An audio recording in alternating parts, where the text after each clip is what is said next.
Are you happy all the time? If not, why not? If so, why? Spirit is where all comes from, right? It's the spirit of your soul, the spirit of your heart that makes you happy. It's not the external things, as we all know. And yet most of our society gears us up for all the externals, and when the externals don't work out so well, or when we're in a winter or a challenging time, sometimes that happiness disappears. A fulfilling life is a meaningful life. It doesn't feel happy every moment, but it can be meaningful every moment. And happiness is a habit, and it's one that we don't value as much. But how great is life if you achieve everything you want and you're not happy? Not very. When I did Money Master the Game, I interviewed these billionaires, one after another, 50 of them, all self-made. So it wasn't people that were spoiled or somebody just gave them what they had. But there are probably 4 of them, it's just my judgment, I could be wrong, that are really happy people. And they have everything they could have ever dreamed with, times 10 or 20 or 100 or 1,000. And so the secret, really, you've heard us talk before about beautiful state. When you get in certain states, you think one thought. When you get in other states, you think another thought. It's like turning the channel. And so what I really show people in the book how to do is how to turn the channel so that you're not suffering and you're living in a beautiful state. Because there isn't anything more important. And because the times we're in, it's even more important. Good times make weak people. Weak people make tough times. Tough times make strong people. And strong people make good time. But you got to be strong internally so you can enjoy yourself. Could you enjoy yourself in the middle of winter? For years talking about prepare, winter's coming. Well, winter's here, but we're not through it.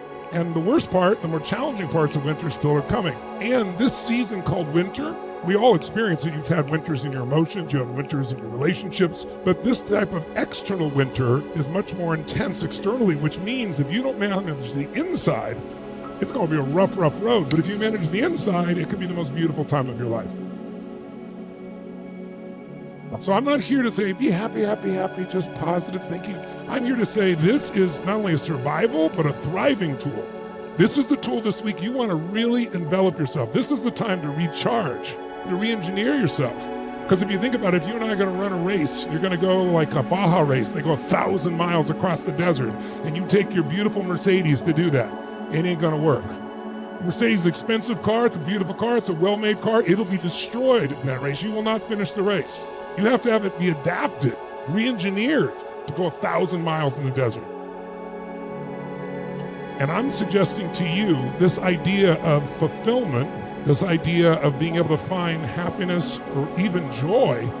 It'll start with acceptance, accepting the things we can't change. Knowing the things we can and doing something about it's very different, but there's certain things you can't change. Otherwise, you're going to be miserable all the time.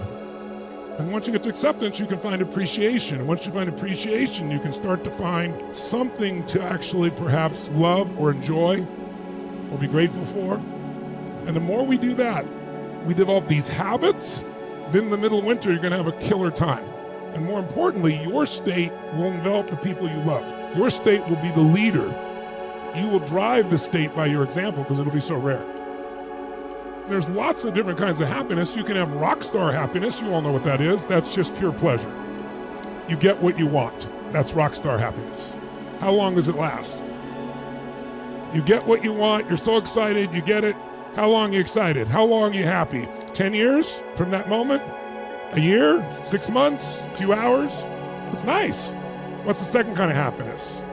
Passion happiness. Passion happiness is flow. That's when you're doing something and you disappear.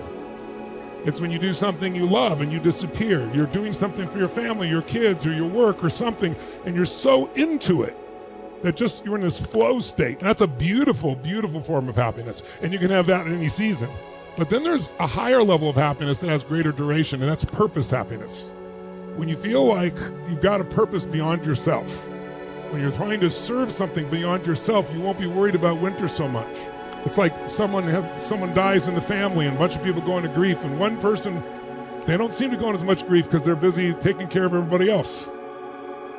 As a result, they find the strength because they're here to serve something more than themselves. And because relationship is the ultimate happiness. And it's friendships that are that happiness. It's your children, it's your family, it's your spouse, it's your lover. All of those is where the deepest, long-lasting happiness comes from. Make sure you have all types of happiness available to you. You can play with them all, but make sure that purpose happiness gets expanded. So a question that has to come up is, what gets in the way of happiness? Is happiness something that we have naturally? So a question that has to come up is, what gets in the way of happiness? Is happiness something that we have naturally? We can choose happiness because it is a choice. You do not experience life. You experience the life you focus on. All you got to do is turn on the news and you could get really nuts. But then the things that tend to make me nuts are the things I can't control. And so what I've wanted to do is to figure out what I can do about it and what I can't. There has to be something deeper that makes you believe there's something more. If you don't, when times get really rough, unless you have some kind of spiritual belief, there's something you believe in more than yourself, God, a universe that's somehow has a higher purpose that guides you, then there are going to be times in this coming winter where you're really going to suffer unless you can have a trust in something larger than yourself as guiding it, that good will come from this. In my experience, because I'm a student of history, is regardless of anything else, that gives me even more faith. It always does. We throw the pendulum so far, and when you get pushed far enough, it finds its balance. That's history. And so we're not going to be stuck here forever, but we got to make sure we enjoy this trip along the way while we're here. And we all, as humans, have a negative bias, meaning our nervous system from 2 million years ago has wired us to look for and avoid anything that would give us significant pain. We're going to either fight it, or we're going to run from it, or we're going to freeze. And that 2 million-year-old part of your brain, that survival part of your brain, has not gone away and never will. It's not designed to make you happy. It's designed to make you survive. So just think about it. It's what I focus on, and it's number two, the meaning I give it. Because out of that, I'm going to have certain emotions, I'm going to take certain actions, and it all depends on what you focus on. You could be totally depressed in this moment, or you could be totally excited. So it's a choice. But then the question you got to ask yourself is, what's my habit? Where do I spend more of that time?